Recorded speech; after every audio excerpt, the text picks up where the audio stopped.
Bueno, pues buenos días a todos los que estáis aquí y a quienes también nos siguen por streaming.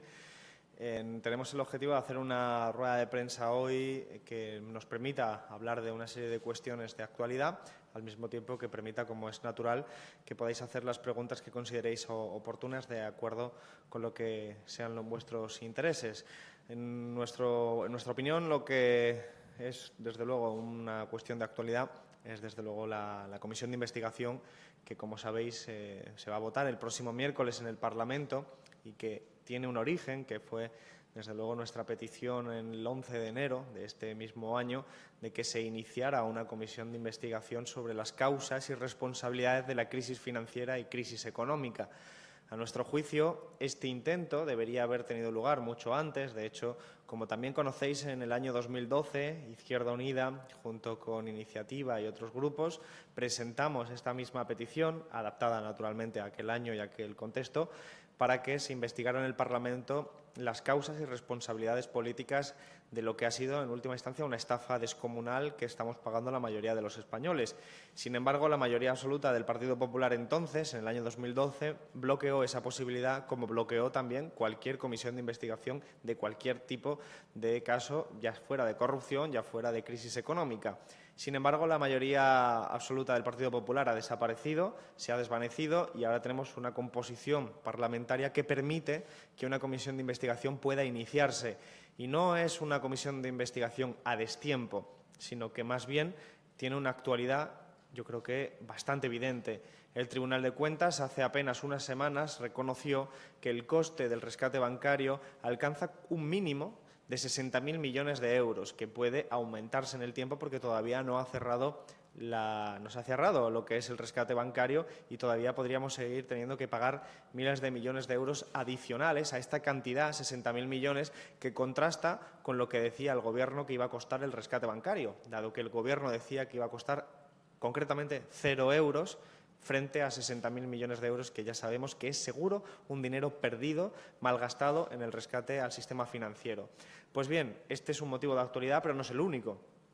Hay muchas razones por las que hay que investigar las responsabilidades políticas, las causas de la crisis financiera. Primero, para que no vuelva a ocurrir. Segundo, para encontrar los nombres y apellidos de los responsables del saqueo que se han ido de rositas, es decir, que han evadido o han evitado los tribunales y que, sin embargo, se encuentran claramente en sus casas, en algunos casos con jubilaciones multimillonarias, cuando son los principales responsables de lo que nos ha ocurrido en nuestro país. Y a nosotros eso nos parece impropio de una sociedad democrática. La sociedad democrática han de investigar qué es lo que ha sucedido, han de investigar para conocer la verdad y asumir las responsabilidades políticas. Eso es lo que pretendemos hacer. Tenemos como una suerte de orientación, de guía, lo que ocurrió en Estados Unidos con una comisión de investigación que duró aproximadamente un año y que, desde luego, permitió a la sociedad estadounidense entender mejor lo que había sucedido, entender mejor quiénes eran los culpables y entender mejor qué era lo que había que hacer para que no volviese a suceder en el futuro.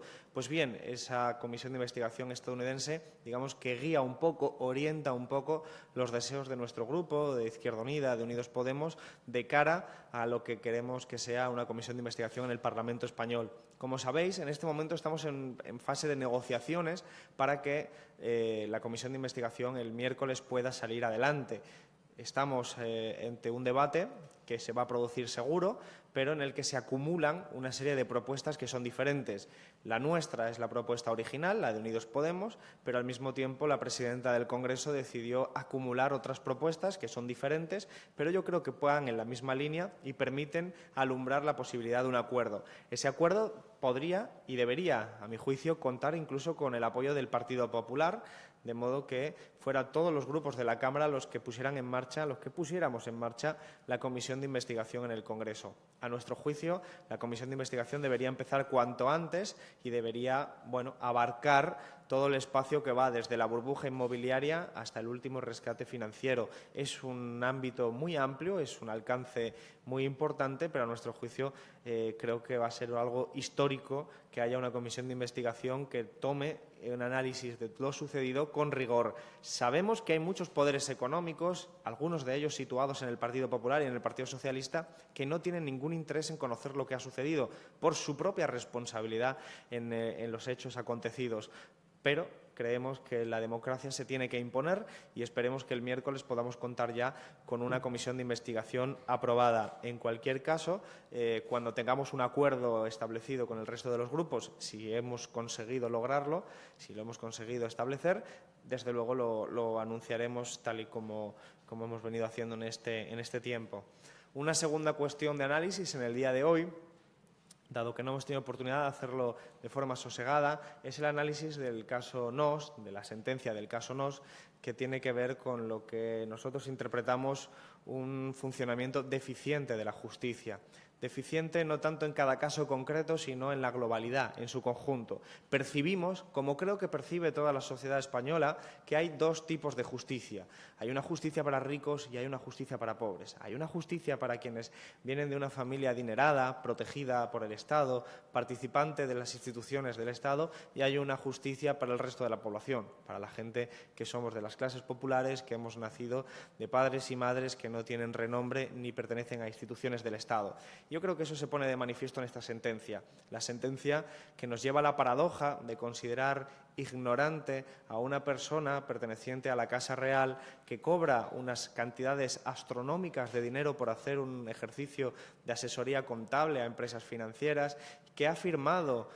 contratos que pertenecen a una red de corrupción y que finalmente la sentencia considera que es ignorante porque no sabía lo que hacía. Contrasta este tipo de interpretación con la que se hace la mayoría de la población cuando firma documentos, incluso en aquellos casos que se trata de verdaderas estafas bancarias como las cláusulas suelos, las hipotecas de naturaleza extraña y extravagante que lo único que sirven es para incrementar los beneficios de los bancos a costa de los ahorros modestos de las familias y que en muchos de esos casos se considera que la ciudadanía es plenamente responsable de lo que firma. Sorprende, por lo tanto, ese contraste entre una persona que pertenece a una institución del Estado, a la Casa Real, y a los resto de mortales de nuestro país. Creo que eso tiene mucho que ver también con el hecho de que este juicio, el juicio del caso Noos, haya sido desde el principio un juicio bastante extravagante. Un juicio donde la Fiscalía, más que acusar, se había convertido en el abogado defensor de la Casa Real y de la Infanta, y un juicio en el que las instituciones del Estado, todas absolutamente, se volcaron en proteger a la Casa Real y a la propia Infanta.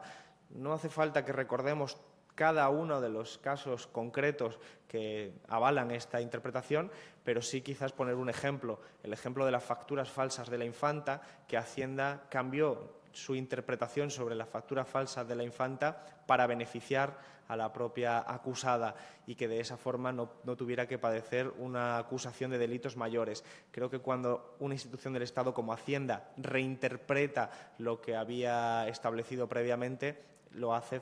probablemente muy condicionada por el estatus de la persona que se está investigando, porque probablemente a ninguno de nosotros, de ninguna otra persona de nuestro país, Hacienda le cambie la opinión en función de las necesidades de cara a un juicio. Yo creo que eso es un ejemplo muy llamativo, pero no es el único. Creo que algunos grandes poderes económicos se han volcado de una forma muy clara en proteger a la Infanta y finalmente tenemos una sentencia bastante extravagante a nuestro juicio que refleja sobre todo ese problema que tiene nuestro país y es una justicia para ricos y una justicia para pobres. Y finalmente añadir una tercera cuestión, una tercera consideración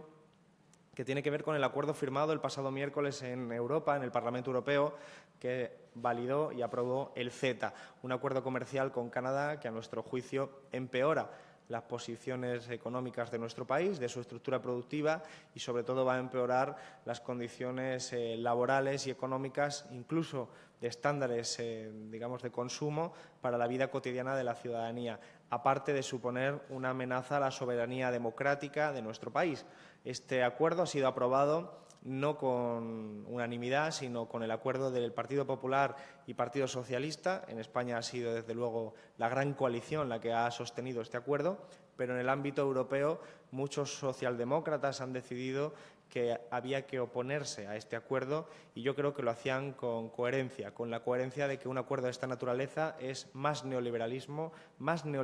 además del más salvaje y que desde luego no tenía lugar ni era bueno para las sociedades europeas. Sin embargo, en España, para la gran coalición de Partido Popular y Partido Socialista lo han apoyado y además con una particularidad, el acuerdo ha entrado en vigor antes de que se pueda pasar por los parlamentos nacionales, es decir, antes de que llegue al Congreso. Nuestro grupo va a estudiar la posibilidad de entregar todo tipo de registros en el Congreso para ver si pudiéramos aprobar la realización de un referéndum sobre esta cuestión, sobre el CETA, de tal manera que finalmente nos podamos encontrar ante que es la población española la que legitima o no un acuerdo comercial que desde nuestro punto de vista de Izquierda Unida es un acuerdo negativo para la mayoría social y por lo tanto también lo es para la economía. Y cualquier pregunta. Sobre el consejo que está celebrado este sábado por parte de Podemos, queríamos saber si habría tenido alguna conversación con Pablo Iglesias, porque él ha definido bastante el gobierno en la sombra, ha dado nombres, no ha dado su nombre, entonces queríamos saber si ha habido algún diálogo con él para saber si va a tener participación en este grupo. Y en segundo lugar también quería, por favor, una valoración sobre la posición que se ha establecido para Íñigo Errejón para la candidatura de 2019 de Madrid. Gracias. Muy bien. Bueno, pues sobre la primera pregunta, bueno, las dos al mismo tiempo, si no te parece mal. El pasado sábado Podemos, efectivamente, como fuerza autónoma, pues tuvo una reestructuración de sus órganos de dirección como consecuencia de los resultados que habían tenido en su último congreso y se produjo pues unos cambios organizativos que nosotros no podemos valorar porque es una fuerza aliada y es una fuerza que nosotros respetamos y en ese sentido es una fuerza ajena. Pero, naturalmente, cuando hemos conocido que se ha hecho un gobierno en la sombra, que yo creo que es un nombre que no sé si es el que se han dado ellos o se le han dado a través de los medios de comunicación, pero en cualquier caso son personas del espacio de Podemos y, por lo tanto, son militantes de Podemos y ningún no militante puede formar parte, lógicamente, de ese espacio. Así que nosotros, como fuerza también aliada, Izquierda Unida, pues lo que hacemos es coordinarnos con ellos, tenemos espacios comunes de negociación, espacios comunes de debate, de discusión, en el que valoramos las estrategias, valoramos qué es lo mejor, qué es lo peor para poder hacer y, sobre todo, para ganar el país, no solo en las próximas elecciones, sino para ganar, desde luego, el sentido común de la gente, en el sentido de que nosotros queremos participar de forma muy activa en la política, no solo en las instituciones, sino también en la calle. Todo eso lo coordinamos las movilizaciones, coordinamos todo y eso lo hacemos de dirección a dirección, desde la dirección de Izquierda Unida a la dirección de Podemos y, por lo tanto, respetamos todos aquellos espacios que Podemos tiene de forma autónoma y que lo han decidido así probablemente para que sea su mejor forma de hacer la política y de gestionar su partido, pero no hay ninguna relación entre la gente de Izquierda Unida y ese gobierno en la sombra, como tampoco hay ninguna relación entre Izquierda Unida y los órganos de Podemos, que son órganos suyos. Al mismo tiempo ocurre al revés, claro, nadie de Podemos forma parte de los órganos de dirección de Izquierda Unida, ni de los oficiales, ni de ninguna otra naturaleza. Sencillamente somos dos organizaciones diferentes que colaboramos, cooperamos y lo hacemos además de forma pública y, por lo tanto, no hay ninguna cuestión problemática ahí. Y dentro de ese proceso de reestructuración, efectivamente, ha habido cambios en el grupo parlamentario. Íñigo Errejón no será por más tiempo el portavoz del grupo parlamentario, sino que lo será Irene Montero y además ha habido cambios, digamos, menores. Nosotros desde Izquierda Unida los respetamos y nos parece que es una decisión que ha hecho Podemos de forma autónoma, que creemos que lo que les ha motivado a hacerla es que creían que era lo mejor posible. Nosotros respetamos ese espacio como ellos han respetado que yo fuera el portavoz de Izquierda Unida o que nosotros nos repartiéramos los roles de Izquierda Unida en función de nuestro propio criterio. Lo que está claro es que el acuerdo al que parece haber llegado tanto la corriente de Íñigo como la dirección oficial de Podemos es un acuerdo que les compete única y exclusivamente a ellos. Nosotros no nos vemos afectados por esa decisión. En este momento no sabemos si vamos a ir juntos a las elecciones autonómicas y municipales del año 2019 y, por lo tanto, nosotros estamos absolutamente tranquilos. Podemos tiene su propio camino, nosotros tenemos nuestro propio camino y nuestro objetivo, desde luego, es compartir y colaborar y cooperar, pero las decisiones que toman Podemos no nos están afectando y las decisiones que nosotros tomemos de responsabilidades y repartos de papeles no les van a afectar a ellos, simplemente después colaboramos y encontramos la mejor forma de que nuestros objetivos políticos sean cumplidos. Hola, buenas. A mí me gustaría dos valoraciones sobre dos asuntos. Uno en concreto, si, como dice la razón, después de quedar absuelta, la infanta puede participar ya en actos de la Casa Real. ¿Cuál es su valoración? Y segundo, ¿qué le parece también que el exministro Soria haya perdido ese juicio contra el periódico Diario? Yo creo que, voy a empezar por la segunda, cuando una persona como el exministro Soria se dedicó sistemáticamente a mentir, y no solo a mentir, sino a digamos, cambiar su propia opinión en apenas unas cuantas horas, yo creo que estaba destinado a que cualquier juicio le encontrara, desde luego, como parte perdedora. Creo que el señor Soria intentó engañar no solo en ese juicio, sino que algo mucho más grave, intentó engañar a todos los españoles cuando todavía era ministro de Industria, y además lo hacía motivado por sus intereses particulares, lo cual es aún más grave en democracia. Creo que era más o menos evidente esa situación y, desde luego, nos alegramos de que un mentiroso no gane los juicios, sobre todo cuando estamos encontrándonos hasta este tipo de juicios en los que intentaba presionar y coaccionar a periodistas profesionales que intentaban hacer su trabajo, que lo hicieron, que pusieron de relieve las mentiras del ministro, y esperemos que, desde luego, esto sirva para que ningún ministro más se sienta libre de coaccionar a los periodistas o a ningún otro colectivo social. Y sobre la cuestión de la infanta, nosotros creemos que el hecho de que haya sido absuelta es, desde luego, al menos en temas de cárcel, es desde luego una paradoja. Es una paradoja que nosotros no terminamos de comprender. Como una persona que ha firmado contratos de una trama de corrupción se le considera finalmente ignorante de la firma de esos contratos.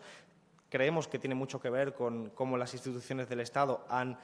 intentado modificar y condicionar ese resultado, poniéndose de favor de la infanta y a favor de la Casa Real. Pero, desde luego, si la Casa Real recupera a la infanta ahora y la recupera como un símbolo de la Casa Real, yo creo que estaría equivocándose incluso en la defensa de su propia institución. Nosotros somos, en Izquierda Unida, absolutamente republicanos y creemos que la Casa Real debería desaparecer como institución y deberíamos vivir en una república. Pero creo que si la Casa Real recupera a la infanta, está haciendo un favor a Izquierda Unida y a los republicanos de este país. Yo, desde luego, no les voy a recomendar nada a la Casa Real, pero, desde luego, creo que la infanta está marcada socialmente por lo que ha sucedido, porque aunque la sentencia considere que no sabía nada de lo que estaba haciendo, nadie en este país se cree que la infanta esté diciendo la verdad.